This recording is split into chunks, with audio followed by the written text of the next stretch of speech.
All right. Welcome to class 2, part 3, rocks and water, the power of brushwork. And we just finished doing a little quick wipe away demo that we'll I'll maybe work on it a little after class to get some more, to refine some of it and actually paint with lights on so I can see it. And next week we will plan to revisit it and do some glazing and different techniques, and actually add some color and things. Now we're going to take a look at our Padlet page and check out all of your guys' paintings. So let's just jump over. All right, do you guys see the Padlet page here? Yep. Yes. All right, great. So yeah, I just put here, let's see if I blow it up. Oh, no, I don't want to save it.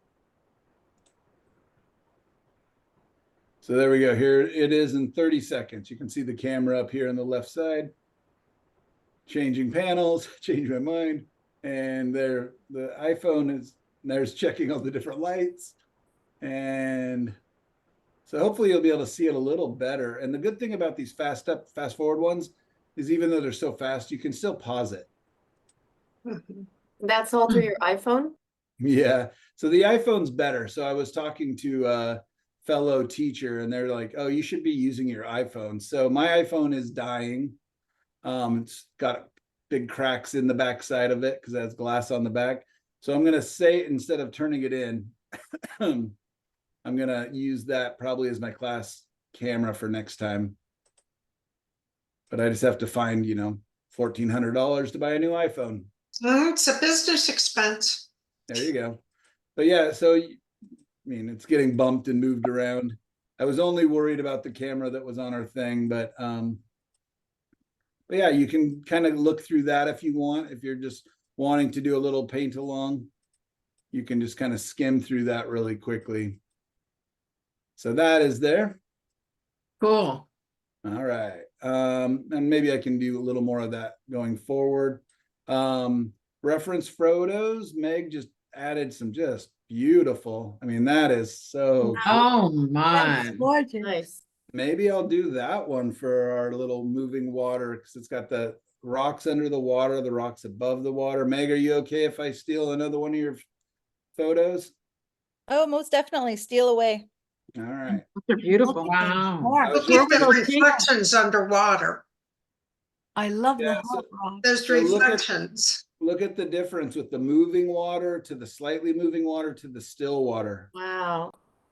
And the rocks above versus the rocks below. So the deeper they get, the lighter their shadows will get. Wow. I like that. And it's a big I heart, have everything in it. sideways heart. Okay, popping over. Here is the picture I just added to show you when I did red, brown, and green. So I let the greens kind of come forward a little bit. So that was just kind of an interesting experiment. This is early on experimenting with the subtractive painting, creating these illuminated tones. So anyways, you can kind of see little hints of the phthalo greens in there. Let's go ahead and start with Cheryl. Cheryl sent a message saying that she did not love painting rocks too much, but it seems like you did a great job here. Yes. Yes. It's beautiful, Cheryl. Thank you. Yeah, tell us a little bit about this. What did you like? What did you not like? What were your thoughts going here? The reference photo didn't really have a direction of light on it very much. So I kind of just made it up a little bit. But these rocks are very strange. They come from, well, they're not from here. And they're I think they're in Scotland. But it seems to have a light layer on the top, and then underneath it turns gray. So it's a little bit hard to tell where one starts and the other stops, and to try and get the texture in there because the color is not smooth in any, either the light or the dark. Well, you did good. Yeah, I was gonna say, well, everything you just described, you got pretty well. Yeah, I mean, in here it feels like there's a light source. Back here it feels like the light, and even in the clouds, like here the light matches the rocks, but on this cloud it doesn't. On the ground it kind of does, or on the whatever hills back here Yeah. it kind of does. But yeah, this is the part I'm, concerned with, and I think you did a great job. I feel the texture, I feel the movement. You've got nice clean edges. For the Things most got part. a little bit lighter and darker as I went back and fixed the edges. Yeah, absolutely. Yeah, and painting isn't, I mean, we all love a good alla prima, painted all at once painting that feels really good and can be really nice, but rarely is that the case. I usually have to visit my paintings multiple times. I mentioned earlier that I paint on about 10 paintings at a time. And that's because I just don't want to rush them. I want to be able to look back and just go, oh, you know what? A little more of this, a little more of that. And I also, really want to be able to ruin them by overdoing it. Just kidding. But, well, no, not really. But it's just, yeah, it can feel really good to get them all done at once, but usually it does take more. And especially, I think, with a palette knife and with thicker paint and everything else like that, it definitely revisiting it and hitting it one more time, Yeah. touching it up one more time is not bad. Like you have this big clump here, like I would love to see you revisit that and kind of bring out some of the plants, That orange behind it is a big patch of lichen. And then I got too much green on the front. Yeah, and so you want to make it so that the lichen and the greens aren't exactly matching. So Okay. that you can kind of tell that, because I can feel it more here and here. Yeah, I mean, all in all, this is literally is exactly what I wanted from you. This is Thank really you. nice. It's cool that Thank you you. did it with acrylic, just so I can steal your good ideas, because that's really why I teach, is just to, see what not to do. Ugh. And to see what to do, because I'm Well, I was constantly learning from you guys. very frustrated at one point and hollered out, trust the process, isn't it? Trust the Trust the process and scared the process. dog. There you go. And take a break. Yeah, let it set up a little bit. Nice job. I really don't have much to add. If you want to keep painting, I would add more light to this side of the cloud just so it matches. And then Right. I see these darks. I would just Yeah. put some blue in there and push that back so it feels like did there's put more some- depth. I did put some purple in down in the crevices. And Okay. but blue, I think you're right. I think about the blue. Well, bluey gray, whatever it is, just so it's not, these darks are just as dark as up here. So it's Oh, yeah. not having a recession of space is all. Yeah. A little more atmospheric perspective, just so you opened up space. If you're going to live in Ireland, you want to have some acreage. You don't want to have to deal with your annoying neighbors. Thank you. Great. Diane, are you here with us today? Cool. I love that. Yeah, Mhm. that's really cool. It reminds me of one artist you were looking at for reference photos. Favorite art. Exactly. I actually thought it was when I was skimming across. Diane, are you here today? She says she copied a Jane Roos painting or was That's- inspired by. That's Yeah, what it looks like. exactly. Yep. Really nice. And I love the difference of tech. It almost feels like a collage, Mm-hmm. like a decoupage, collage, kind of.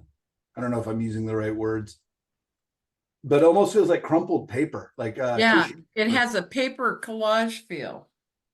Yeah. Beautiful. I mean, Very the nice. colors are love the gorgeous. tech- I mean, it's got an abstraction to it. Like it, I mean, if this was big, I could see this being on a wall as a very kind of, borderline abstraction of a landscape. It's lovely. Nice color harmony too. You wouldn't think like these bluey greens would work so well with the gray purples and the ochre and everything, but they really go together nicely. Mhm. All right, Diane Lewis, Cool. I hope you watch this recording. We love you. You did great.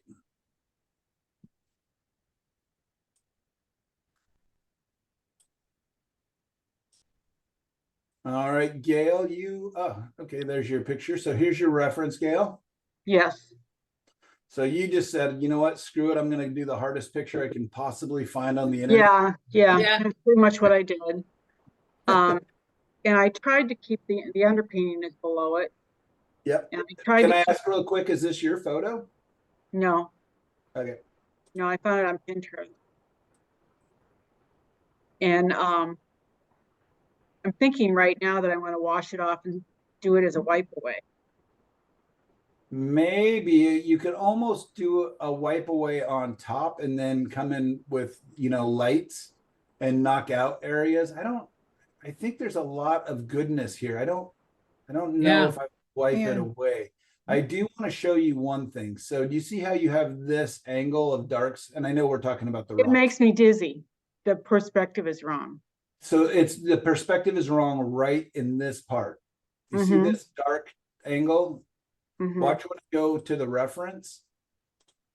It's up here and then comes down. Yes, yes. Mhm. Otherwise, you're floating up above. Yeah. Borrowed your It angel makes- wings, and you're up here looking down to create that angle like that. So because it's pretty much at eye level, the plants that are taller than us are coming down. Yeah.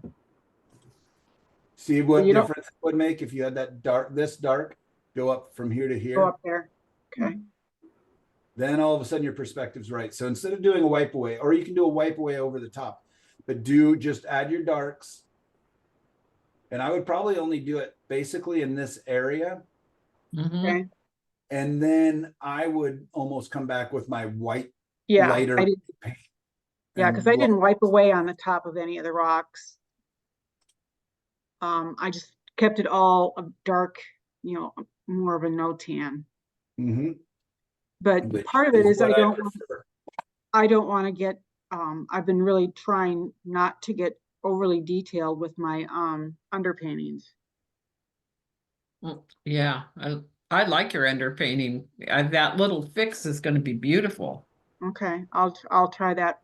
Yeah, all of a sudden we just won't, just right now it feels like I literally want to tilt my head to the right. Mhm. It makes me dizzy when I look at That's just it, because your ground is tilted. it. Mm-hmm.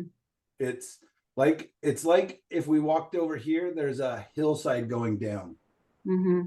which would be really weird to have a creek right on the top, right on the edge, because the creek's always going to find the fastest way down the hill, the Right. easiest way. Yeah, so again, if I just go back and forth, you can really see it. Okay. So imagine a straight line across here, Mm-hmm. and that's keeping our darks. And there's a bit of a hillside here Mm-hmm. as well.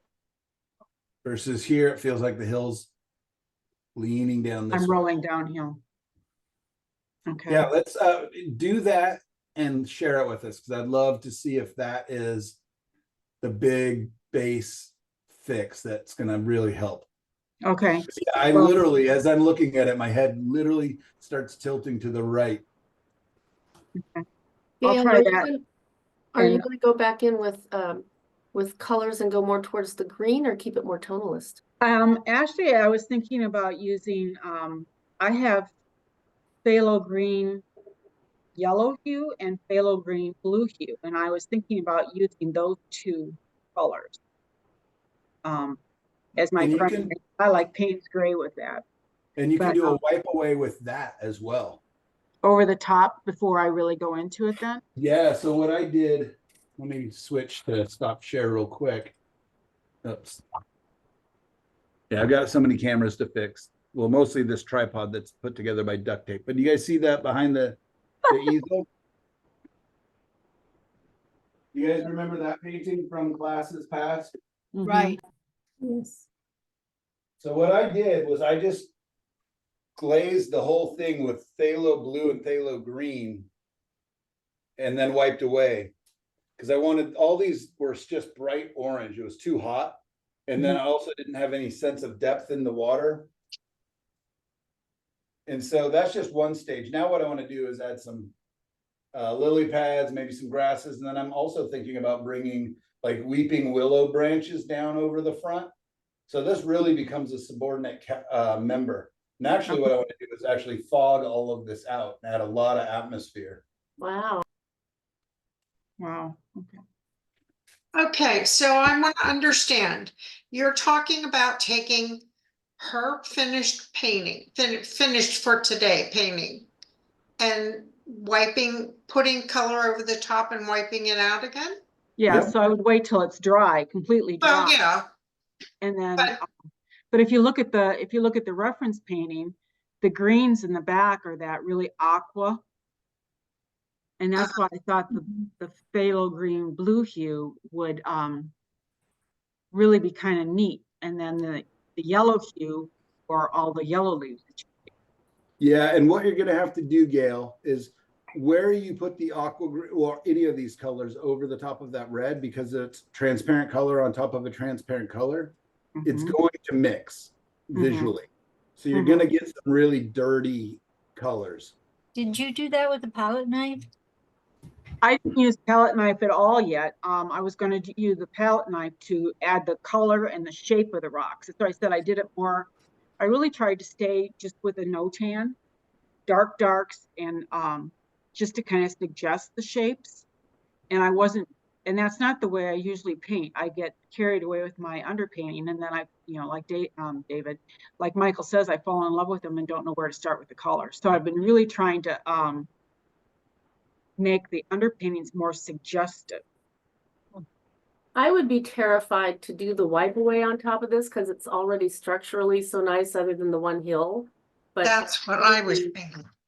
I mean, it seems like you could almost just do the colors next, but Oh, so that's what I was gonna say. So yeah, if you bring the transparent colors, it'll make them bluer, greener, but they're also gonna be quite dirty and they're gonna get dark. So Right. then where you want to get this aquamarine color and stuff, you're going to have to start to invite either a little bit of white or some kind of an opaque color to the mix to start to get that. So I think you can do what you're saying and glaze in a lot of these areas with those colors and then lighten them on top of that. And you're going to get these all these nice shadow, dark, dirty areas. And again, that's what I did with that one and I'm still doing. So I just cooled it down, but it did get darker. Yeah. So anyways, I said go for it. Okay. I'm sorry you only got a D+ on this painting, which is Yeah. not like you. Normally I give you an A, but no It was palette. it was an experiment, and I didn't want to go any farther until you looked at it. So Nope, I think you're on the right path, and it is beautiful. It really is. Just yeah, Yeah. and I think that's a good lesson for all of us that you've got to imagine those vanishing lines. And yeah, then and you you're also right. have to I didn't. go, You're right. I what's did my not, first question in olive oil in olive and I landscape? did not draw a horizon line in there. I just put the little line, at where the vanishing point. I did not draw a whole horizon line, just the vanishing point. Yep. And then the that's what I vanishing did. I line. worked off that vanishing point rather than a horizon line. Perfect. No, it is lovely. I hate to give you a D+, but I'm sure you're I'll give you another I'll one. redeem Get your myself grades up. tomorrow. Awesome. All right. Hassan, I saw you were a busy little guy there. You got what, 5 paintings you turned in? No, just 2, just one for practice. Yeah, initially when I started, it was like color of blob. So I decided to paint the rock separately just to understand the structure and stuff. Not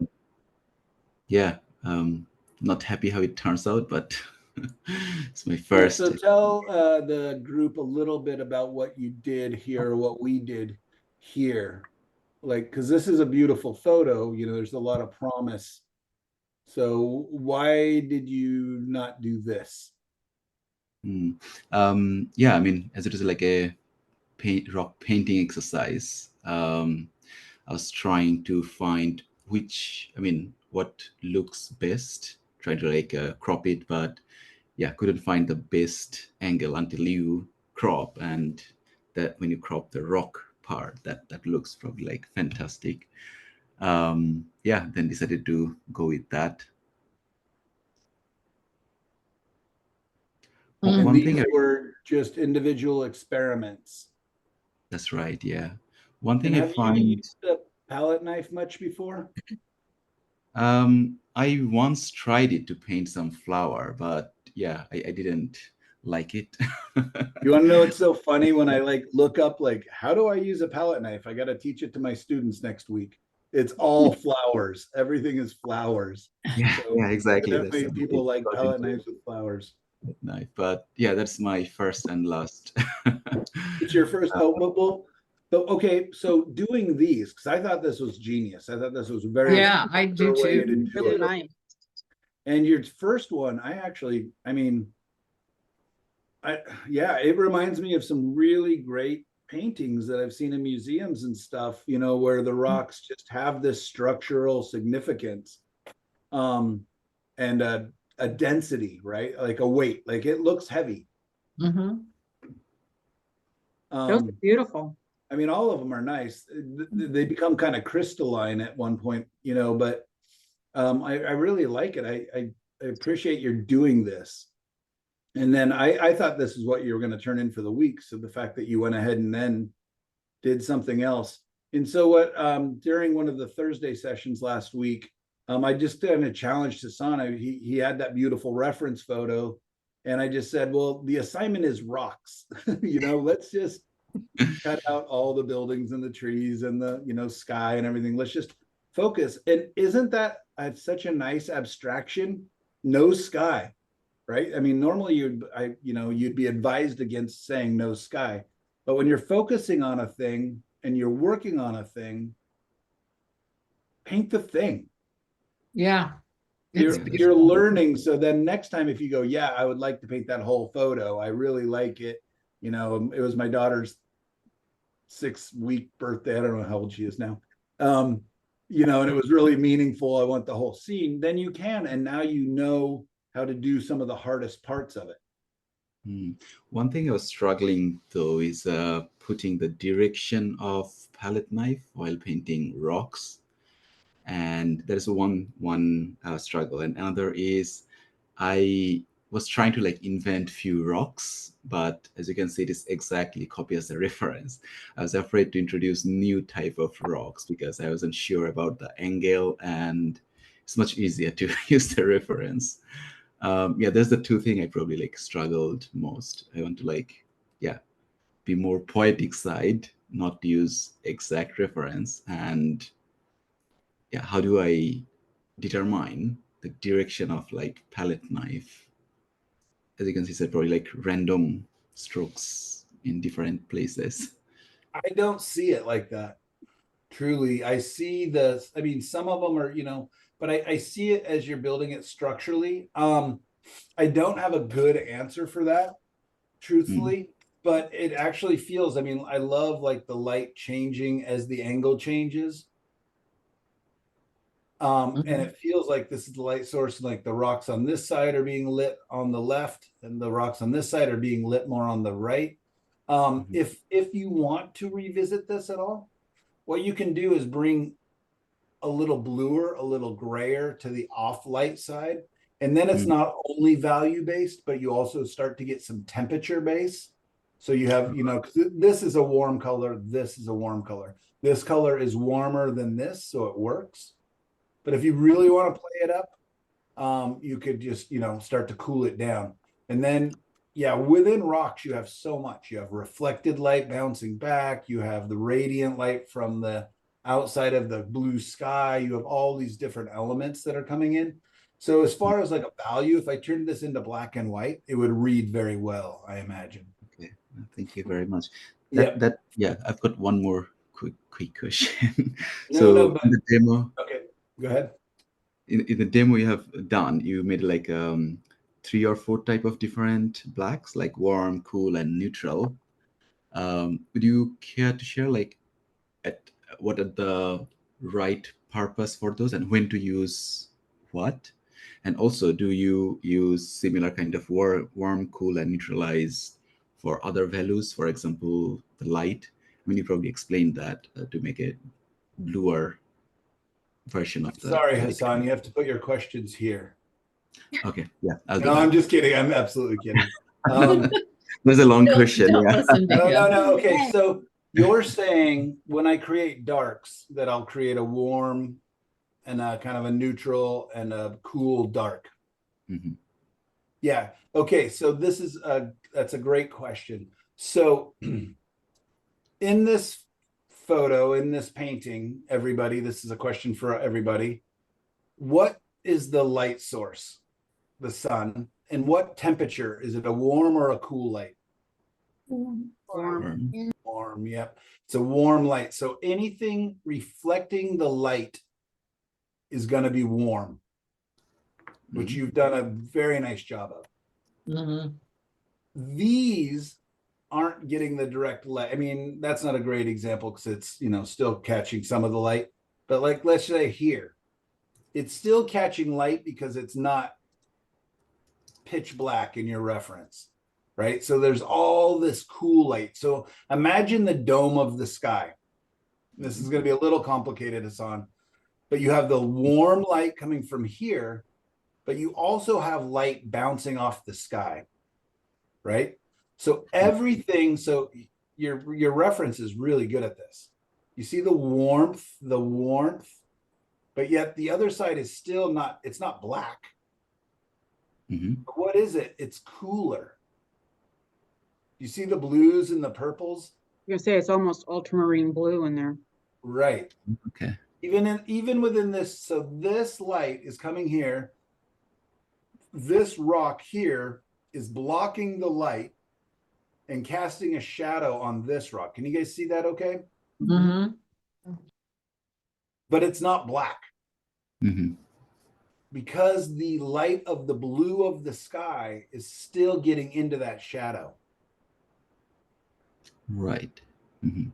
So it's casting a shadow, but the light of the sky is illuminating it. Whereas in some areas, this rock here is leaning towards us. The underside of it is leaning towards us. So this light of the sky is not getting into this. That's why this rock looks so much darker. This rock looks so much darker. This rock looks so much darker. Underside this rock looks so much darker because the light of the blue cool light is not getting into there. Right. Okay.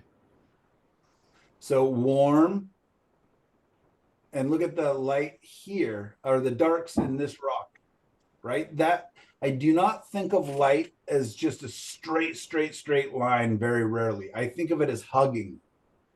It wraps around, especially if there's any atmosphere in the air. So you see the shadows in this rock are kind of warm because that light is hugging around the edges and infecting that dark. Other times you're also going to get reflected light. You're not going to get it when the sun is so low very often, but if the sun was higher and the light was hitting the ground and then bouncing back up underneath, then you can really get some warm shadows. Mm. I'll see if I can't find examples of that. Did that make sense to everybody? How you got to think of how is that light traveling, right? Not only this light, that's the light that's giving us the warm edges, but you also, again, you have the dome of the sky, which is also reflecting light down and giving us these cool edges. Give me 1 second. I'm going to look up.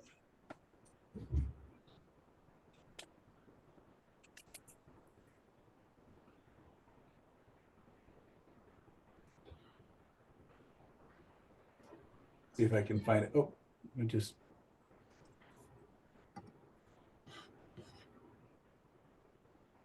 What I'm looking up is John Singer Sargent, my favorite painter, American painter at least.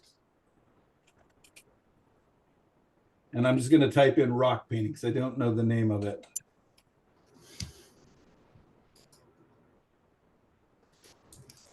Let's see. Up, yep, popped up.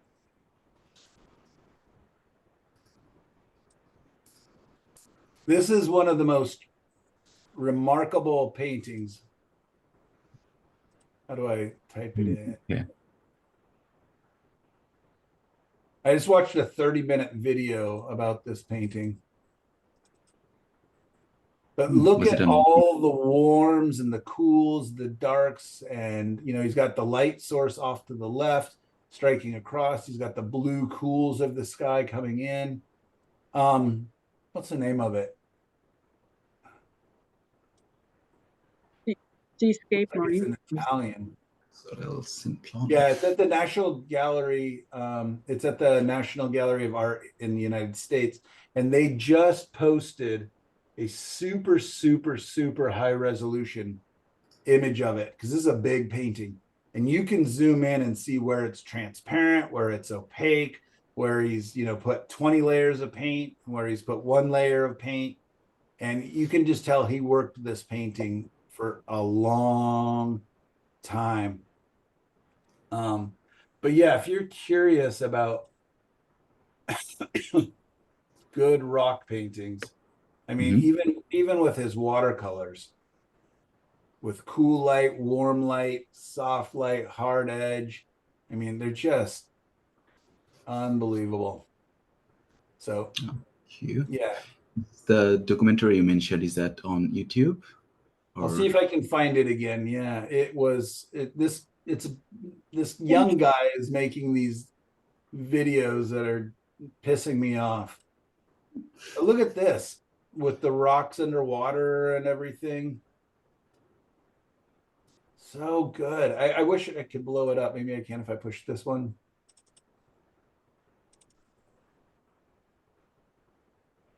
Yeah, I can't make it bigger, but yeah, John Singer Sargent, man. Okay. You could not go wrong studying his artwork. I mean, that's ridiculous, right? And these are just studies that he had in his like notebook and stuff. It's beautiful. Yeah. I mean, Yeah, even as like little tiny quick sketches. Oh, lovely. Yeah, I'll watch that video. Anyways, I'll before- see if I can't find that, but this painting just so good. Thanks, Michael. Yep. Nice job. Yeah, very good. Nice job.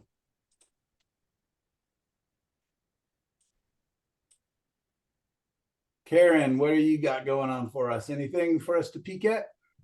Sorry, it was too nice of weather. I didn't paint anything. I just kind of looked at references and hiked around and stuff. No. I'll be Tell better us what next you're, week. no. Tell us what you're thinking about. Oh, just that was the first palette knife painting I did in one of your classes, just playing with the, you know, the different ways to get texture. So I was just reminding myself of what kind of texture I can get with the palette knife. And it's really interesting because, I mean, look at this. This truly looks like bark. And then you have like, you've got foliage. I mean, some of your textures get a little crazy town, but Yeah, a little I mean, you obnoxious. can really see that you're having fun and experimenting. And that's really what I want you to learn. And then with the, you know, and again, I so rarely use a palette knife, but what a palette knife is good at is these weird broken edges and then also sharp edges. You know, I don't see a lot of sharp edges here, but well, I mean, I do in spots, but as you're experimenting, all right. And oh, that's a drawing. Wow, I thought it was a photo from here. Yeah, just in one of your classes you kept talking about like thumbnails and drawings and everything. So I actually took like a drawing class to learn better what you were talking about with light. And it was just, it was basically 14 weeks of drawing spheres and cubes. But I see what you mean about how when you draw a cube or a sphere over and over again, like clouds and rocks start to look like just objects and the light plays the same. So I was reminding myself. It's basically a shape, a circle, becoming a form. And then back to you, Hassan. Do you see the reflected light right here? Yes. So it's bouncing off the table. So imagine if it was a rock and this, the light was overhead, the light is hitting the table and bouncing back in. Right. So you see how there's a darker edge here, but then the reflected light from the table comes back in and gets in there. And then also, nice job, Karen. Darker underneath the subject is generally the darkest spot, is where the two, like if this was a rock and ground, it would be where they meet. And then the shadow will often dissipate as it goes away from the object, casting the shadow. A lot of people have a hard time with their shadows. Like they're like, oh, my shadows just feel like another thing. And you want to have this dissipation or softening. And then if you soften that back edge a lot of times, all of a sudden that shape, that shadow shape, will lay down. I was talking to somebody in the class about that recently. But it's nice to have it all the way around, but sometimes I will just soften the back edge and not the front edge as much. And all of a sudden the shadow just lays down, just relaxes. Nice job. Thanks for sharing. And just cool rocks. Is this Hug Point? Yeah, it was just so gorgeous yesterday. I just beelined it to the beach in the morning and played around. Is this Hug Point? Yeah, it's in that little cave around. Yeah, I love those little caves. I always joke that Hug Point is the what Disney would do if he designed the Oregon beach. It's just got all the waterfalls, the caves, the weird little thing. And great, yeah, just seeing the different structure. So because again, it's not sunset, you've got this blue light, so it's still getting in there, right? The light is getting into the shadow, so you don't have dark, dark, dark shadows. This one is leaning towards us. This one's more upright. And you can see the difference where this rock is leaning again towards us, not catching that blue light, whereas this one's catching more of the blue light. This is also probably picking up some reflected light off the beach if we were to zoom in. So yeah, great example. Where's this? That's in Israel. It was just a painting I've tried before, and I know it doesn't have a great light source or directionality, but you said that we need to find some references maybe for rocks and water together. I'd still love to tackle something I'm happy with this reference. Yeah, well, maybe the wipe away would be good for this. Yeah, I don't find the foreground very interesting, truthfully. The light's coming through here. You can see it hitting the edges, and then this is in shadow behind the light.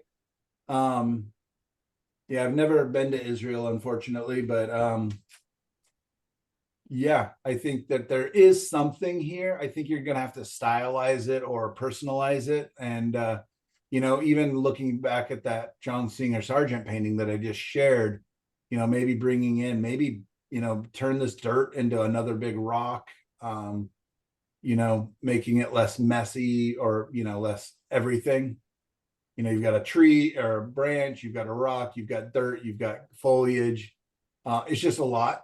But I think back here really leans itself towards almost like a Art Nouveau style trees. Like there's this really nice movement and flow back there. So yeah. And then yeah, you shared this one. Beautiful. My wife just tried to get a pass to go to the enchantments up further this year, and we got denied, unfortunately. I've applied for permits like for 12 years in a row. So now I just do it all in one day, and you have impressive blisters, but I just go through in the fall and do all 25 miles, and it's gorgeous. In a day? Yeah. But Wow. you just take a light pack and a life straw and just go for it. And 3 kids to carry your stuff? No, I leave the kids at donkey. home. A donkey to carry your stuff. Yeah, no, the furthest I've ever hiked is 17 miles in a day, and that was brutal. All right, well, good for you. That's a gorgeous photo. Beautiful. The enchantments are up near Canada and Washington, kind of, and just these beautiful I don't know what rock that is up there. Is not basalt or,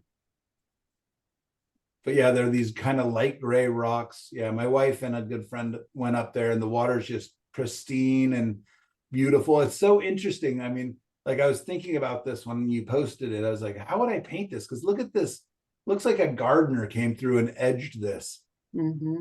Yeah.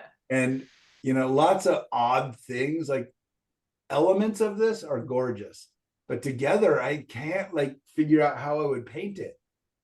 Is that water low? Would it normally be up level with the grass? No, Do you- it's well, actually, I don't know. I've always seen it kind of look like this. It does have like these really hard banks, but it's all glacial melt up there. Yeah. So Okay. it's all like sand, like things have a hard time growing up there. It's all rock and sand. So I think it's a very, very slow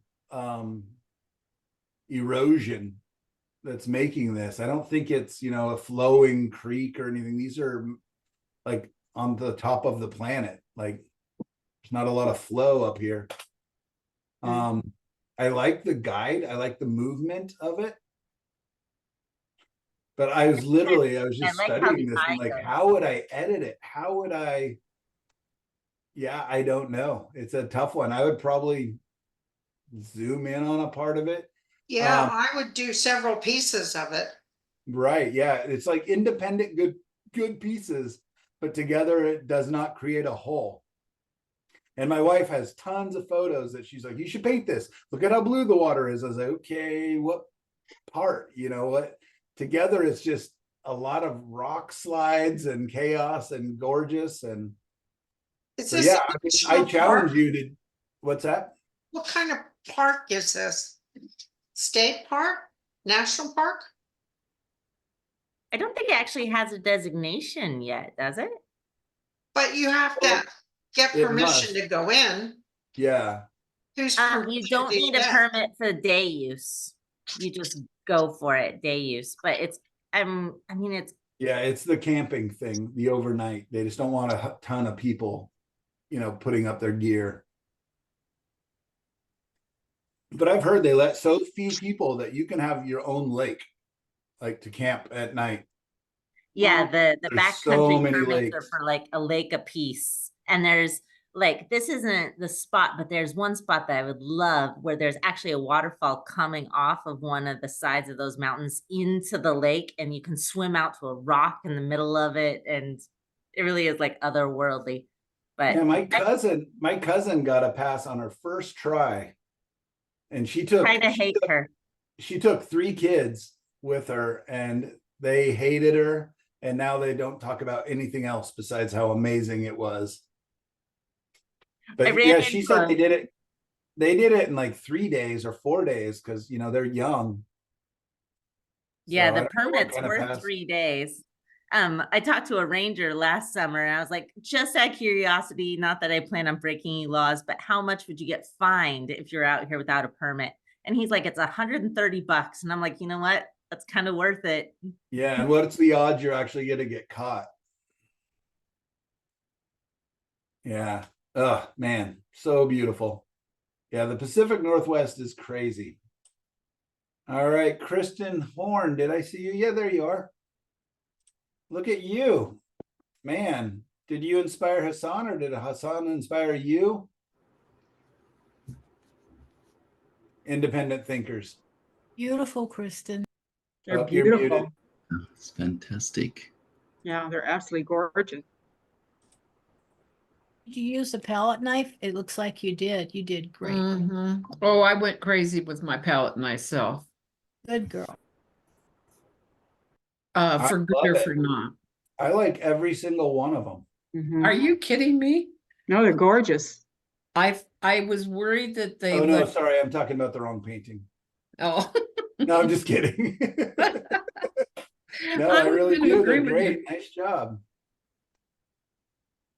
No, I was worried that I was overworking because my palette knife, you know, on little tiny, these are, you know, palette paper divided, and so they're quite small, and I had trouble getting my palette knife to do what I wanted it to do on it.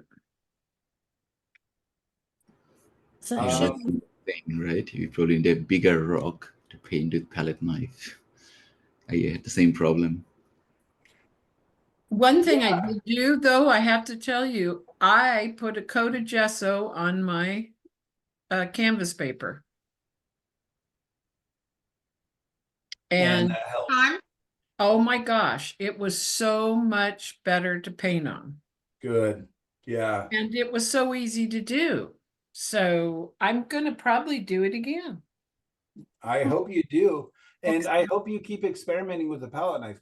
But what I want you to do going forward is to say, like, okay, like this edge, look how pristine and perfect this edge is. But look at this edge. You know what I mean? Like this could really use a nice, tight, pristine edge. But you know, whatever happened, you know, and you can come back with a flat brush and just cut that angle Mm-hmm. if the palette knife is getting too messy. And I'm gonna ask you and Hassan both at the same time on this. I imagine that you found very quickly that if you didn't clean your palette knife in between, you know, every, you know, when you were changing from a Right, light right. to a mid to a dark, that it got really muddy really fast. And that's almost what I see happening over here and a couple Actually, other I areas. kind of clean my palette knife almost every stroke. So There you go. I think I had scraped that off and did it over again. I think I just overworked it and finally said, okay, enough already, stop. Yeah, I had to So- like wipe out the paint a couple of times because it gets muddy. It Then I does realized get muddy, that- yeah. The other thing I So- can see in this is your pastel strokes. The top two, I can see where you would, you know, that you would take the side of your pastel and make those marks. Right. So I would Yeah, almost think like your palette knife would make you happy because it It does. does. It gives you that pastel control. Yeah, I've actually reverted to palette knife on everything, every single painting I've done. Not on everything, mind you, but on some things that I was struggling with a brush in, I just bring my palette knife out because, It looks like the side of a pastel. well, I didn't think about it that way, but you're right. it's so fun that like your instinct, and it shows that it works with you and for you, is a palette knife. Like Mhm. for me, it is such a like counter to my brain. I want to show you two parts in this. So Sure. this again, this line is so beautiful. Like this just says sky rock, like soft edge, hard edge, crisp edge. And Right. then where, oh, this right here.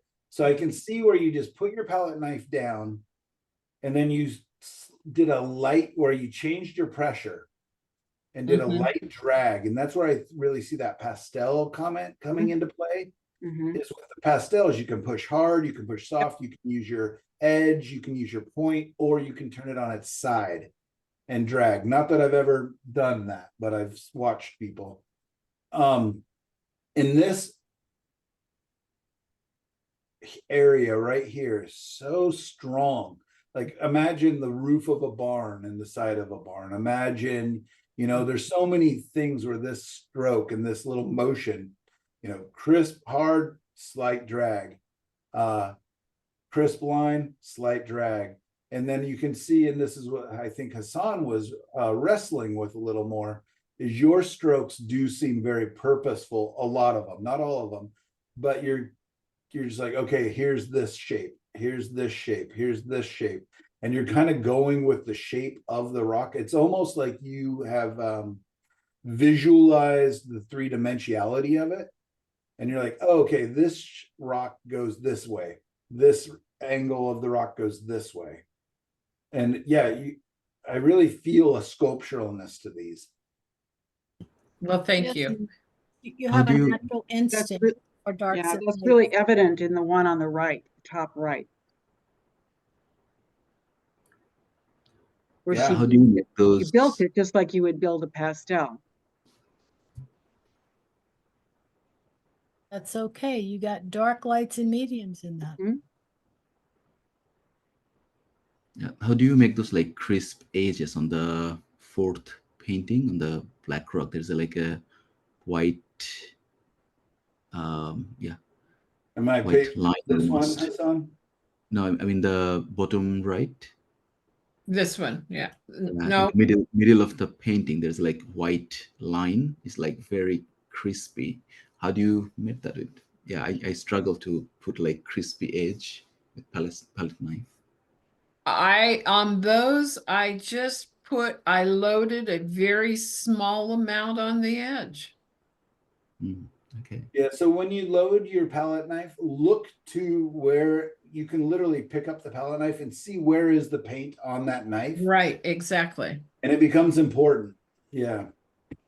And then also, I should have mentioned this more, maybe I did a little bit in the last class, is I'm constantly repiling up my paint that I'm going to dip into. Mhm. If you have just a bunch of paint really thinly across your palette, it really gets difficult. You want to have a pile to load into and to collect the paint. I was talking to not a friend, but a person I met in Seattle who's a really great palette knife painter. I mean, his work's so detailed, I hardly could tell that it was palette knife. And I was asking him about that. I was like, why palette knife? And he said, because he can clean it so well Yes. between each stroke. A brush is really hard to clean. Take 3 to 4 times wiping it off and then dipping it and then wiping it off. And with a palette knife, the paint just comes right off every time. So you get these really clean, crisp marks. I'm almost talking myself into liking the palette knife. Ah, good. Good for you. Fantastic. Anybody else want to praise Kristen? You don't have to praise me because I see lots of things wrong with it. Yeah, well, I mean, I would hope so. You're just starting. Yeah. But really, really good. I would be so happy if I did these little studies. They're really nice. Thank you. And then the things that are not quite right, like this edge bothers me. But that's good. I mean, that's what we want. We want to say, yes, this worked. Yes, this little white line worked. Yes, this worked. And yes, these gradations worked. Okay, why didn't this work? Oh, because I just lost the edge. You know what I mean? And then when we go back to previous conversations, as we're progressing more, you can begin to look at reflected light bouncing under so you don't have a big black void, and things like that. But you nailed it. Thanks. All right, Linda, this is your trail. Yes. Very cool. I kind of actually thought it was water. It is, isn't it? No, it's not water. It's a trail and it's in Phoenix and I've hiked there for many years, 21 years. And it's just the side of the mountain going up. And I started it with the palette knife and just went back with a brush and kind of stumbled and messed it up. All of these little things on the left I did with the palette knife, and the trees I started with the palette knife. And it looks like that. It's kind of white, light, a little tan here and there, the yellow sand. And I think I have a reference photo on the bottom of underneath it, but I have my own photos of this spot also.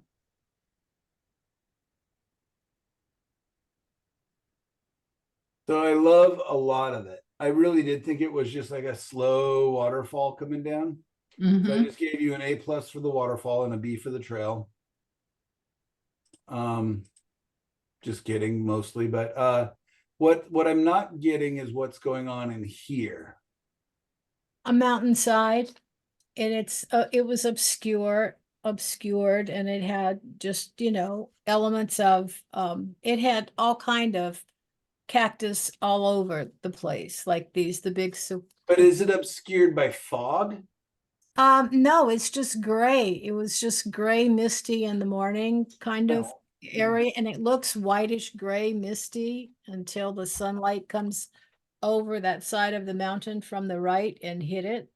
But otherwise, it's just all soft and gray. Is your reference in here? I've seen your reference somewhere and I don't remember where. Is it in the Padlet? I think it's down below. There it is. Yeah. Man, it sure looks like water. Yeah. Not water. It's not water. It is very hard rock. If you fall on that, you've busted a knee or a shoulder or your head. Hmm. And the guys ride their bikes through here and they'll scream at you, get it, like they're on a golf course, like get out of the way, So you have to jump on these rocks on each side and you hope that you don't get run over when they're falling down the mountain, down the trail. Is it coming up or going down? It's hard This to. is looking going up. Yeah, that's a good question. Yeah. This is going up. Yeah, I was thinking it was going up, but as soon as Hassan said that, I'm like, oh yeah, I guess it could be looking down. But are the mountain bikes going up or down when they're screaming? The mountain bikes are coming down on you because they've already climbed to the top on another side of the trail, and they come down this side of the trail because they jump these rocks. They'll jump 10, 20 feet with their bikes. And it's so dangerous. It's really crazy. I'm surprised that they have they have priority over the pedestrians. Well, when you're doing probably 20 miles an hour, they have precedent. They can't stop. They just can't stop. They would kill themselves if they stopped. There'd be broken arms, and I would just turn around and walk away, because if you help somebody, you can't walk away if you're in the medical field. I would say, buddy, you did it, and deal. I would wanted to do that, but I can't. I would always stop and help, but that was my attitude at the time. When they scare the hell out of you, you're coming down the trail, like I'm walking down the trail, and you hear somebody screaming at you and they're fast approaching, and you have to climb on rocks that are unstable. Get out of their way. It's not fun, but I did it because I survived it. And I did this little rock thing, and I looked at it as darks and lights. I put in darks, and then I put in lights and medium values, and that's what I got. That looks like Sun's painting. And it's oil and watercolor paper that I didn't gesso. If I gessoed it, it would have been easier to move, but it wasn't easy to move. Yeah, I'm sure it just sucked it right up, didn't it? It did. It just went whoosh and it was gone. I couldn't move it basically. Mhm. That's okay. I just Yeah. wanted to do what you said, paint darks and paint light, paint shapes, and that's what I did. Well, when I squint my eyes at it, you've got a really nice structure. Like there's really, I mean, it reads well. Your reflection as a general rule comes straight, not turn, not bend. Which I get all the time. But yeah, no, I mean, this is great. This is a perfect exercise, like a great way to just kind of test it and see. And the cool thing about, because I've used my daughter's watercolor paper to do oils on, and the same thing happens. It literally is like, oh, this paint's not moving ever. It just sucks in. But then the next coat, like with a palette knife, you can put it on so nice and thick. Yeah. Is that the next coat all of a sudden sits on top. Right. So yeah, until you satisfy the undying thirst of that paper, And when I it will take and take and take. Yeah. So yeah, no, great Lights job. This is a I couldn't wonderful, like, again, I've got like John Singer Sargent's like watercolors on my other side over here. And I'm like, just like, yeah, perfect. Like that is what he was doing. He was just getting an idea, testing some theories, and that's literally what you're doing. So I applaud this very much. Great job. Thank you. And I really like your gray purples. How they play with the yellows and oranges are really nice. Yeah.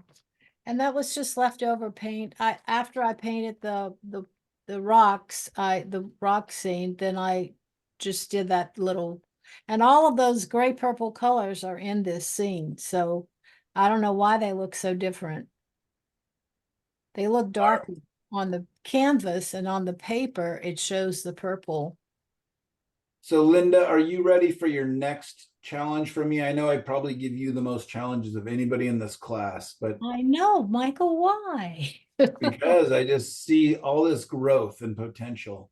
And look, and this was the last one, the one on the bottom is the last one from the last class. And I was able to delete everything after that. So hopefully it lightened up the load. Oh, thank you. Yeah, no, this is beautiful. I mean, and I really appreciate, I think that, you know, the eye that you had there, like getting rid of that really helps tell the story because, you know, it is about the light hitting this tree and about the foreground. And, you know, you had that like conflicting element right here. Yeah. So I think this is much clearer and more to the point and helps tell the story. And I'm gonna give up on telling you to, you know, stop making these like really how would you guys Ethereal. describe this? Ethereal Ethereal, yeah. paintings. Everything you do has this kind of I almost picture like quotes, like, you know, inspirational quotes or something on them. They're really nice. And so my next challenge though is this is just not a photo I would paint from. Okay. Truthfully, it's I get that it's an interesting thing, but it's one of those weird things. Yeah. And weird things are good for photos and not always great for paintings. What I want you to start to my next challenge, and this can go for a couple of you, is I want you to start to look for lights and darks within the shadows. Mhm. Because this is really a flat picture. I mean, Yeah. it's an interesting thing, but it's not even that interesting of a photo really to look at, if that makes sense. Yeah. So, hate to do this. Well, Michael, you could play with that on the In his camera set. In the, yeah, what you've been playing with that comes with the Microsoft. Right. To see what more is in that shadow. If you, lots of times there's stuff in there, but you can't see it unless you really force some other things. So if you have that available to play with, Yeah, but you it's might just see some other things. it's not enough. Everything goes towards the middle so much. I want you No, to think like I light. wasn't talking about that when I was talking about your idea of doing more in the shadows.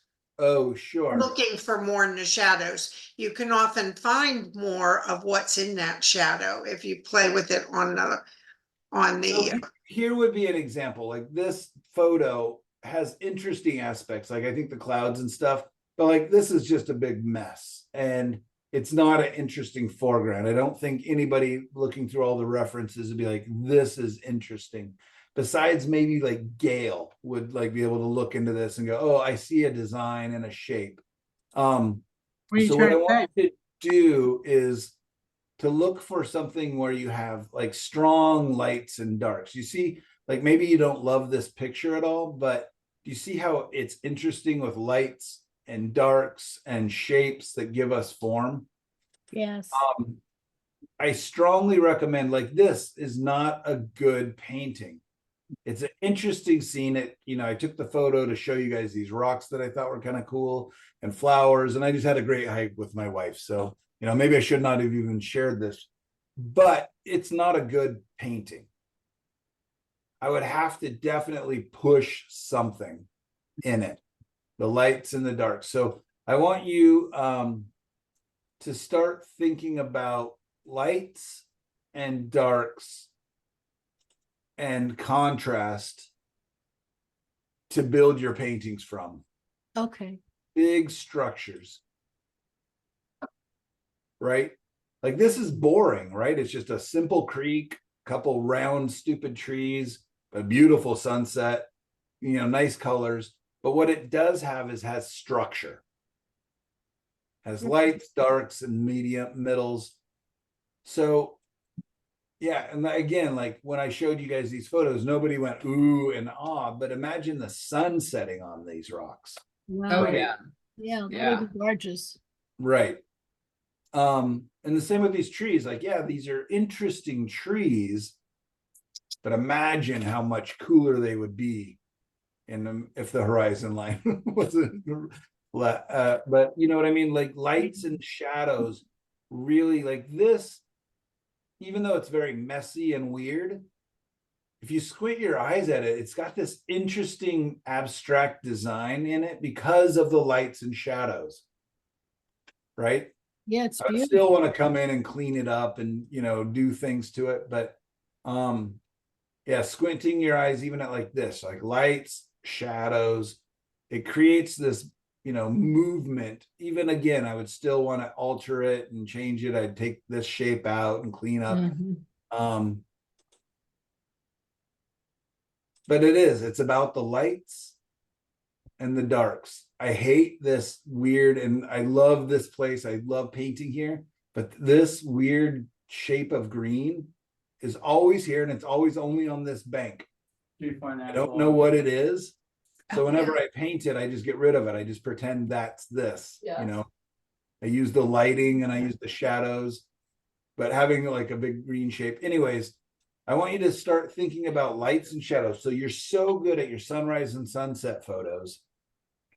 Now I want you to start to turn in between the two and start to look sideways and start to think, what happens if the light's hitting objects?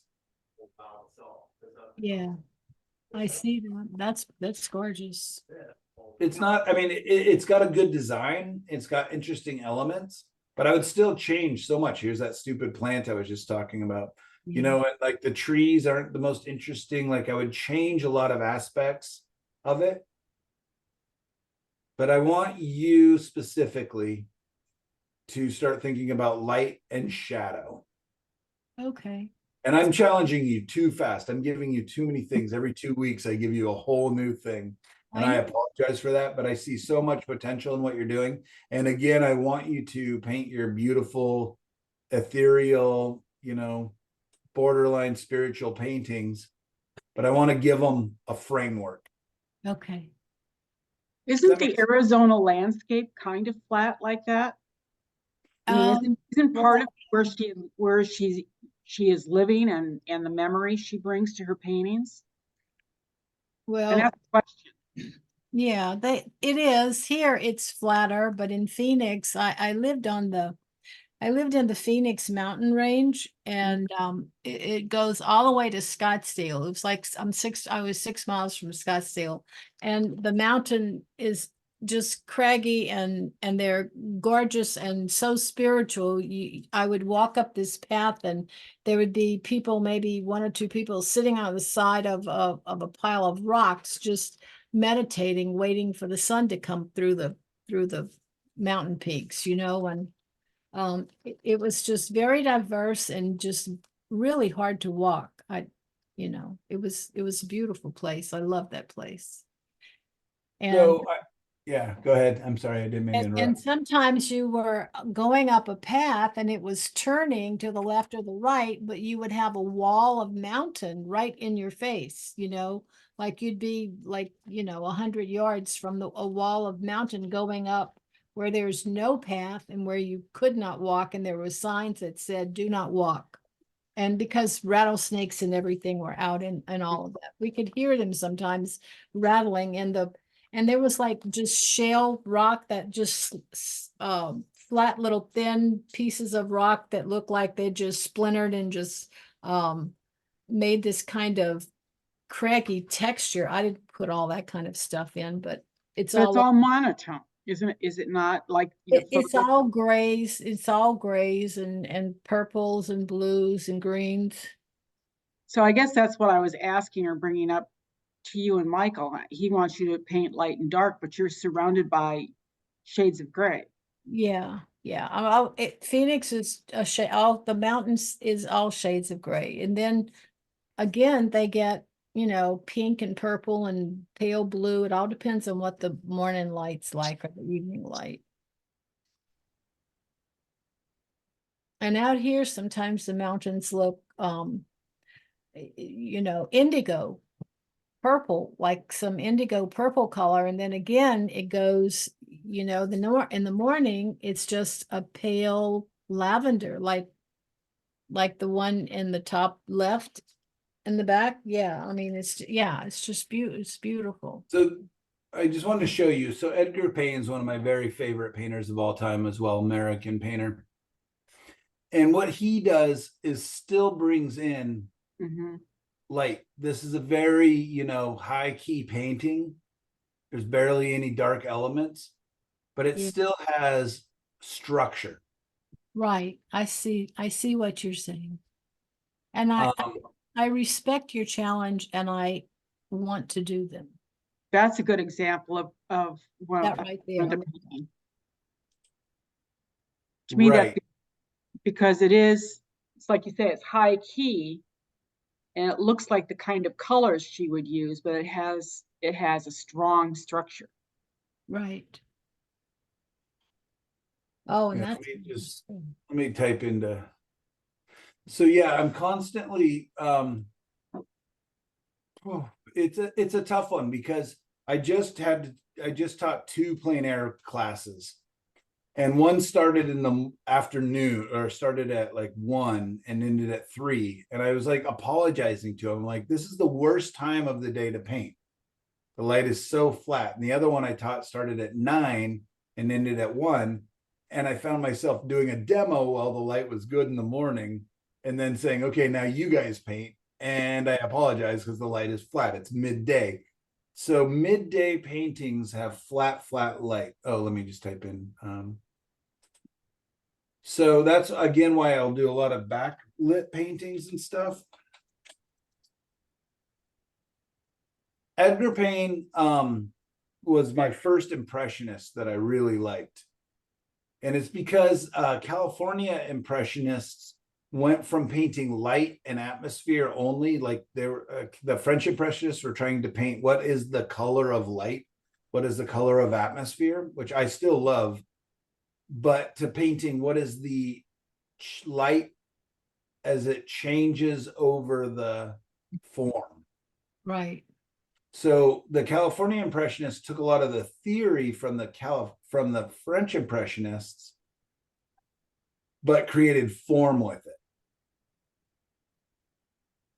And I just think it feels so much more resolved, or so much more, even again, another high key or mid key painting, not a lot of, there's no darks, there's no lights, but you can still see the form and structure, especially in anything that's being affected by light. Right. So here's the tough thing for me as a teacher, when students come to me and like, I really want to paint this picture because, this was a wonderful hike with my family, but they're taking the photos midday, right? So here's a good example. This is very flat light. Still interesting because there's gradations and movement and changes. So look for the light and the shadow, Okay. and But that's going to give The us this. ones that are flat, you can still add color and shadows in there. You can enhance it, is I guess. Exaggerate, yeah. Yeah. But midday is tough. Midday is the shadows directly below the object. You usually want to have a shadow on one side or another of the object. Yeah, I understand that concept. Yeah. Yeah, like here's very flat. Right. That's less interesting. It's still beautiful colors, but that's less interesting even than that, even though that's a very simplistic painting. Yeah. So Oh, light and shadow really helps. There's so many times, I mean, even yesterday doing that hike with my wife, we started off at like 2 in the afternoon and didn't end till almost sunset. And the photos at sunset are way more interesting than the photos we were taking. But we're just hiking amongst, a million flowers at the top of their bloom. And so of course you're going to stop and take pictures of them. Sure. But if like I had to decide which of those photos is going to make a more interesting painting, I probably need contrast to make the lights feel lighter, the darks feel darker, the colors feel more pronounced. You know, and imagine if this was just midday and these clouds are just big white shapes, right? There's so much more interesting with that contrast of light, dark, mid, warm, cool. So I guess that goes for all of you, this challenge. And again, there's just, I mean, Edgar Payne's amazing. You just love his work. But it's about light and shadow a lot of the time. So a lot of the times an interesting subject does not a good painting make. Karen Wild, turn that into a t-shirt for me. A good subject does not a good painting make. We had a whole bunch of deer in the fields, in the flowers, you know, and you're just like, oh my gosh, what could be better? Deer standing in the middle of flowers, you know, what beautiful photos. But the deer standing in the field of flowers in the evening were way more interesting. Sure. Sure. Because you have a contrast. So anyways, well, I you guys get a chance to buy this book? Oh, I would I love own to. two of them, one that I can get paint on and one that I kept in the plastic. But they also told me it was going to be a limited edition and they're still selling it like 8 years later. But I love this book. It is so good. I was hanging on to the last challenge you gave me to paint local. You told me to paint my local scenery. So that's why I painted that scenery that I did.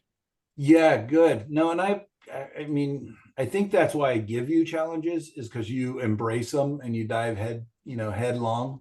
Yeah. I just know that you have so much to express and so much to share that I just want to give you the tools.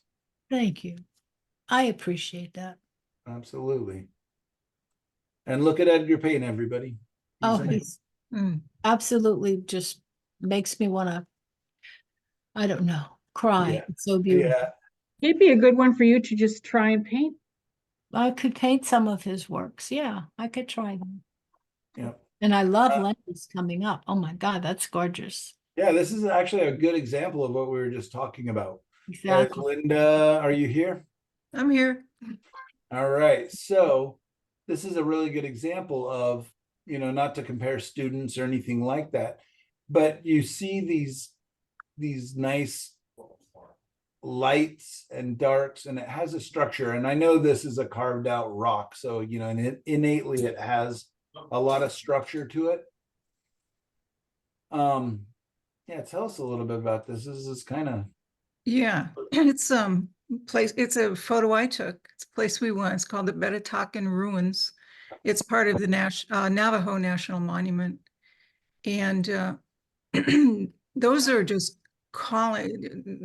that type of sandstone rock just fractures into columns and erodes into these columns, and then they built these amazing homes up on the cliffside. And so I was trying to achieve on this, and the colors are pretty true. I mean, the colors are like that. They're really quite intense. So I wanted to take one of your suggestions at one of the point in using the palette knife was, or maybe it was in the handout, was to just try and use a brush for some areas and use the palette knife for others. it works. And so I wanted to try and get this distance effect between the foreground and the areas in shadow in the background.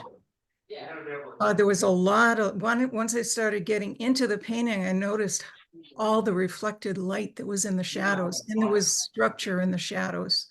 And I really enjoyed that aspect. You know, Are you talking about like up in yeah, here? I get to experience like, so, you know, when I glanced at the photo, I didn't even see it. I didn't even see all that stuff. And that's one thing I like about painting. It's like, it gets you so much further into your subject, you know, learning about your subject. When you have to paint it, Yeah. you just learn so much more about it. So I had a lot of fun. getting into that. It's I'm kind of amazed at this painting. It's beautiful. Thank you. It's Really? really, really good. Like I mean, you have this crisp edge that looks fully three-dimensional, the structure that feels three-dimensional, and then you have this flattened down soft edge, flattened down soft area. Can I ask you a little bit more about your background in painting? Well, I started painting when I was in high school and did oils, and then I moved into acrylics.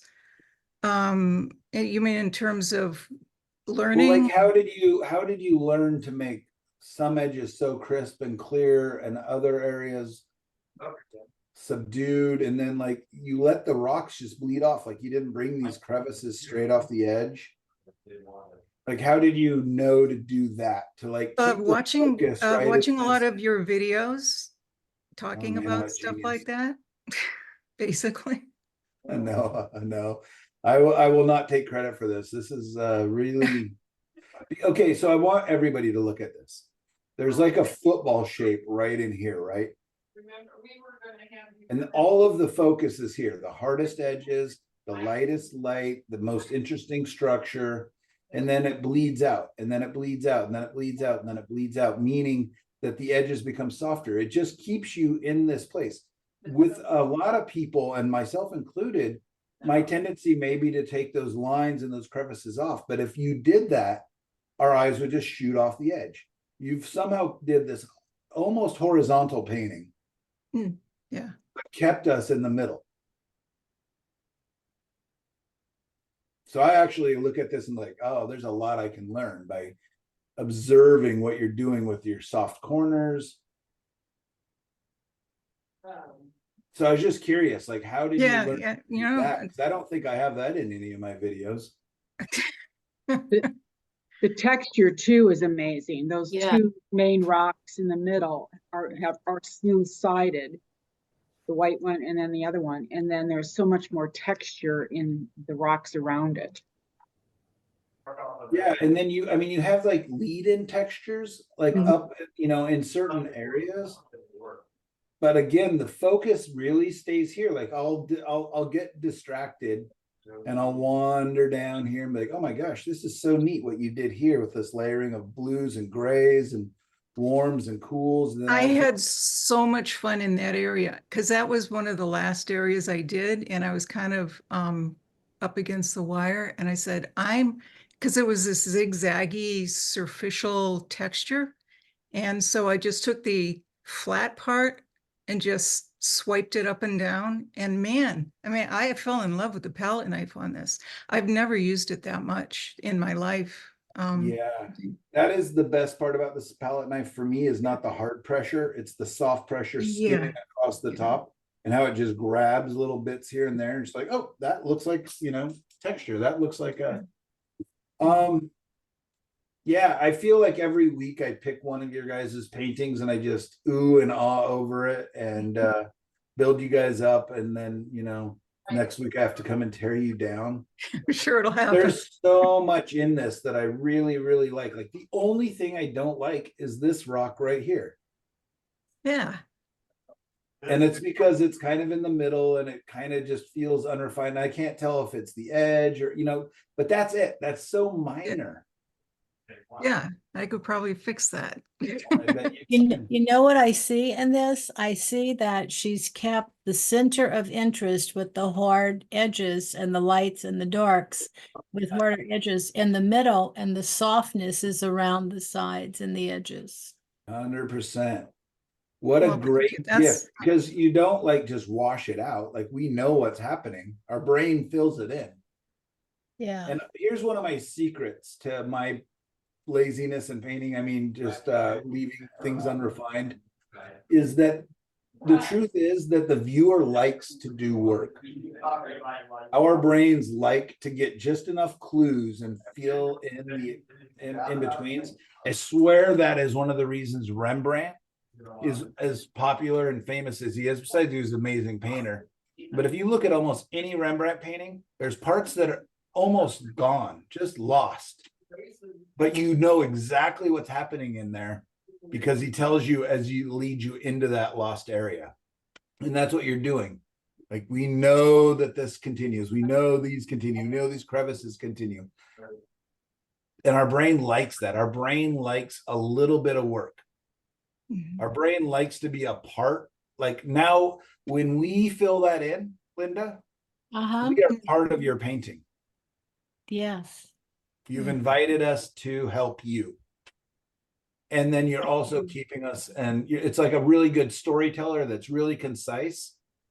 You know what I mean? You're just like, I went to the deli and met John and we had a great time. You're not like, I went to the deli on Thursday the 13th at 3:30 and it was down, 15th Street. You're not telling us all the extraneous information. You're just telling us, I went to the deli and I met John. And it's all here, and all the rest of the stuff we know. Okay, yeah, you're in New York. You met, whatever. So yeah, great job. It's like almost exactly the right amount of storytelling. Awesome. I think it's great. Yeah, Thank you so much. nicely played. Yeah. All right, next week I'm gonna make you cry. Yeah. I'm sure. You'll have to cry, I think. Yeah, you guys, and so you can see even in the reference, like Linda was, kind of making up some of the stuff. Maybe in the photo you can see it better. But like, you didn't tell us about the green trees. We know there's a ground down here. Like, you know what I mean? Like, yeah, you were very selective and very clever about the amount of detail. And that is so hard. I mean, that's literally my constant battle, is what's enough, what's too much, what's not enough. Good job. Thank you. I mean, even like this is like, so this is much more simple and much more straightforward, but like there is an innate, like you have invited us to fill in the information and the detail, and you're still playing with texture. And yeah, I'm excited to see what you do. And I don't think Lisa Holmberg is here and don't have anything. Lisa was asking about the glazing, and also she'd like to learn how to prep panels. I think she started working on canvas. So we'll talk about that in a future class. And Meg, have we lost you yet? Nope. I'm here. Oh, you looks like you did some mossy rocks. I don't know what I did. No, yeah. Tell us a little bit about this. It's a bit of like pure chaos. I was in a 3-day Zoom seminar and I was trying to multitask, and as usual, I skipped steps and didn't plan. And yeah, I just decided to start scraping and seeing what would happen, and then start painting in the negative space. And yeah, no plan. So can I ask really quick? So are like these highlight lines and stuff? Those are scraping. That's scraping away?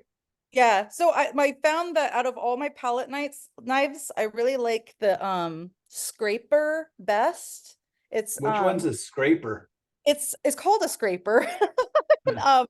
It looks like shoot, like I can't Google it and show Yeah, you. mine But are like named John, Ringo, and George, but well, if you Google scraper palette knife, it's like completely flat, and it almost kind of has a hook and then an extra line, so you can do a lot of different shapes. But it's absolutely flat, so it's a lot easier to just scrape stuff and get. I don't know. I liked it best. very cool. So did you apply paint with a palette knife? So this is where it got random. I was like, oh, I'm gonna like put like Indian yellow down first and it'll be magical. So I start with that. And then I was distracted. I started my rocks before my water and I'm like, crap. And then and I just started putting a bunch of different colors down and started scraping them and letting them kind of blend. And then I waited a day and it didn't dry. So I just scrape off more and added different layers of color. And then at the end for the lightest parts, I started Googling how to glaze. I'm like, let's see what happens. And then tried to glaze, and then did the other kind of glazing where you add just a little bit of white. So it was purely experimental. Okay, so I'm just going to be brutally honest here. I love the bottom half. I think it's great. The top half looks like just not looks like you spent your time on the bottom half. I'm going to ignore Yeah, the last top night, half if that's where I you're got looking- frustrated. Yeah. I love the bottom half. I think there's really interesting marks. I like the scraping away and like the texture left, and I love the gray, green. I mean, all these colors are grayed down and they're beautiful, like these gray greens, these gray grays, these gray warms. Yeah, I love the bottom half. I'm gonna totally ignore the top half because I just don't feel like you resolved it. No, I Um, didn't. So yeah, I like the textures. I think this is a lot of fun to see how we're using, you know, a similar tool, but quite a lot differently. And then the scraping away is a lot of fun. And it completely works for me in some of these areas, like this line here where you're just saying dark, light, boom. Quite nice. I mean, really, you got a lot of what I was hoping you'd get. You got clean edges. You've got, you know, gradations of value. Yeah, I mean, if I was you, just get a saw out and just chop this off and call this a painting or something, or just continue to experiment as you move up in the painting. I don't really have too much, but I mean, this rock is really successful. This rock's really successful. And then it kind of bleeds out from there. I feel like all of a sudden you're like, oh, I better start paying attention to my meeting again.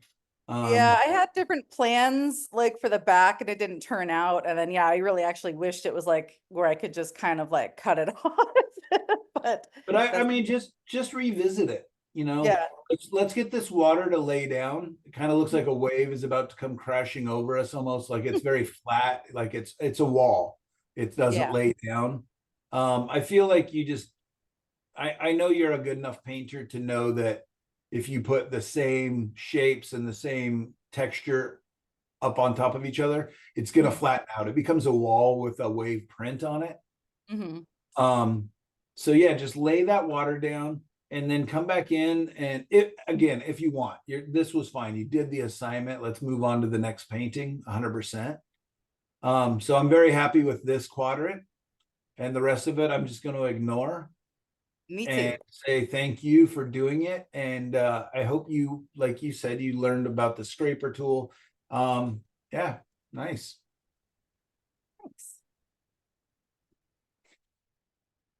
All right. I am gonna have to leave 10 minutes ago. My wife's gonna kill me, so I gotta go do my mother-in-law's yard here. I told her there's no way I'm going an hour over today. I've got my lesson plan really dialed in.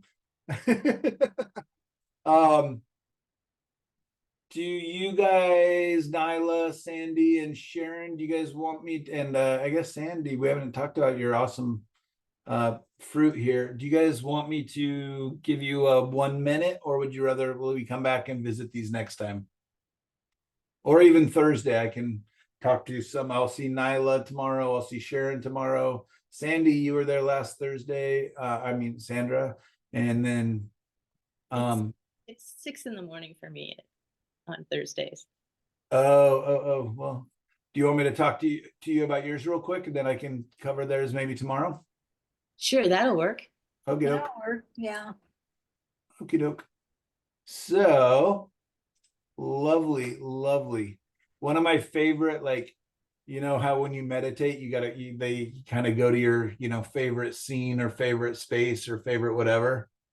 Mine is that shallow blue, like light sand with the cool green blue water over the top of it. I just love watching that. And it's kind of literally where I meditate too, is like thinking about that. And you've done such a nice job of getting this kind of all these different colors and temperatures. Because again, right, this is like an inch deep, right? Yeah. Yeah, and I can feel that. It really, you've captured that so nicely. So I love that. I like these rock shapes, and I like this. It's almost like you built your own path out of stones to get into, and to invite us back into the painting. Yeah, what I would urge you to think about going forward, and we've talked about this with a couple of us, is looking for what is the difference between rocks, water, and clouds. And often, again, it's just edge quality, right? It's that transition, the softness of the edges. And right now your rocks they're hard and they're nice and heavy and dark, but they could even be, you know, more of this edge quality, especially if they're up close to the viewer. So crisp edges will literally give us a structural element, like a firmness, a groundedness. You know, again, you think like a building next to, you know, a forest, right? The building has those tighter lines. Even though a rock is more organic than that, the rock still has hard edges. So I want you to think that like this soft edge, unless it was like mist or, you know, like a wave hitting it. I think hard edges, soft edges, and then the water is a combination of both, but usually not anything nearly as hard edged as a rock. So we're kind of a little bit of a mishmash of edge quality or brushwork. So that's what I'm going to ask you. I gave a couple different people different ideas this week of challenges. What I would like you to do is something, I mean, even just repaint this again. Okay. And I want you to think hard edge on your rocks, soft edge on your clouds. The clouds can have a couple more structural lines, but I want you to kind of bleed out, soften the edges, which you've done a good job of here. And then the water is that kind of in between mix. So your hard edges are generally where the wave is kind of coming down into the water.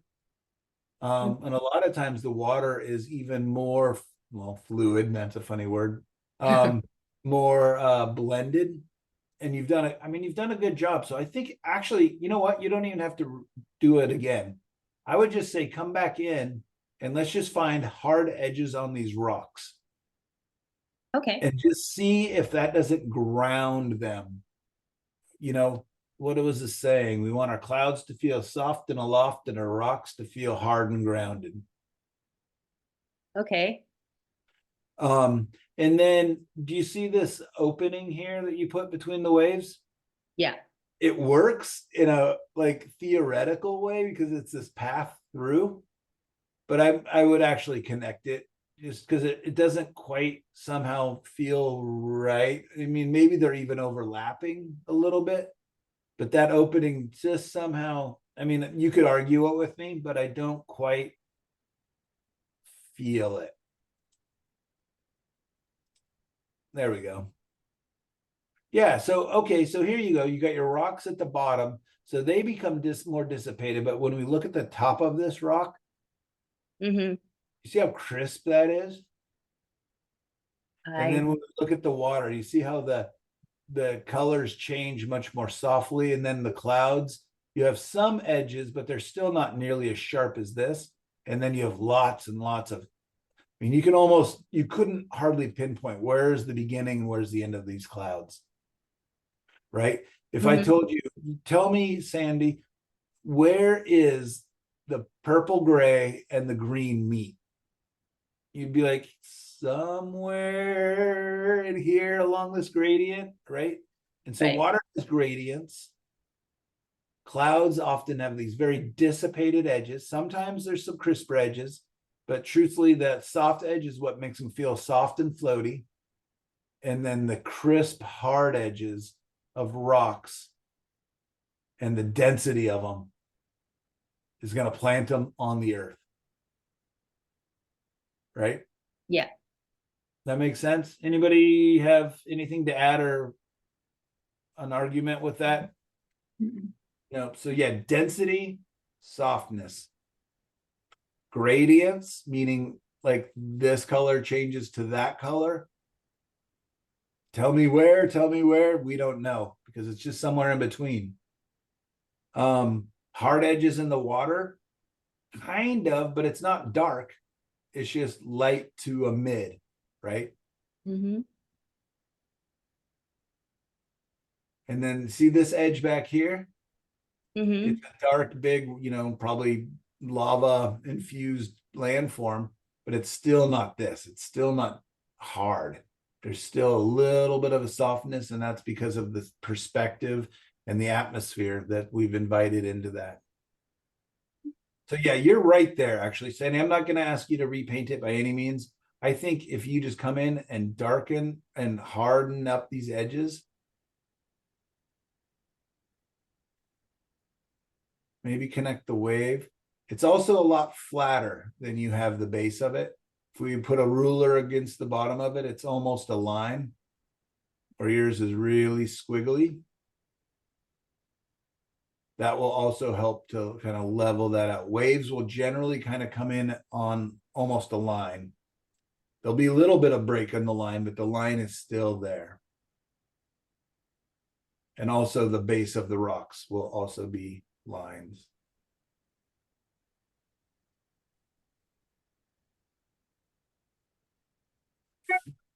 Okay, I think Thank you. yeah, you're so close. You're so close. And I just really like this. I mean, it literally feels like my happy meditation mornings.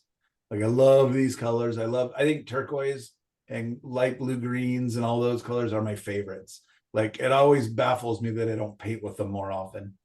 Yeah. Man, I hope one day we're in Hawaii together and we get to go and hang out on the beach and paint together. That'd be great.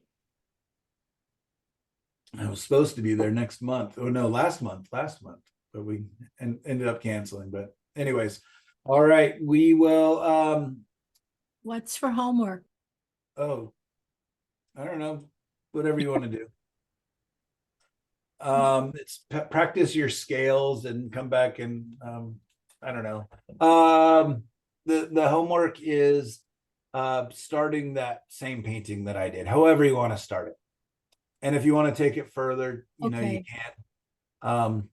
Yeah, since we all voted and did that, and unless you have a similar picture that you want to do that's your own, and I'll write the homework up in the handout with the videos. So, but basically it's start that. If you want to do a wipe away, you can. If you want to do however you like to start a painting.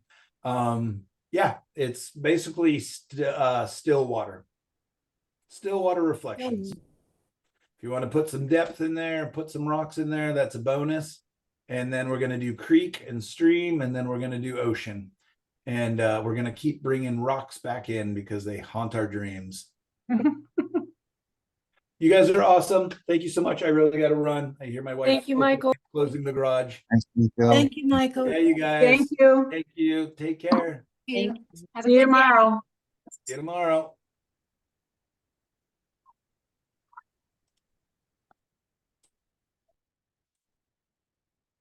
Coming.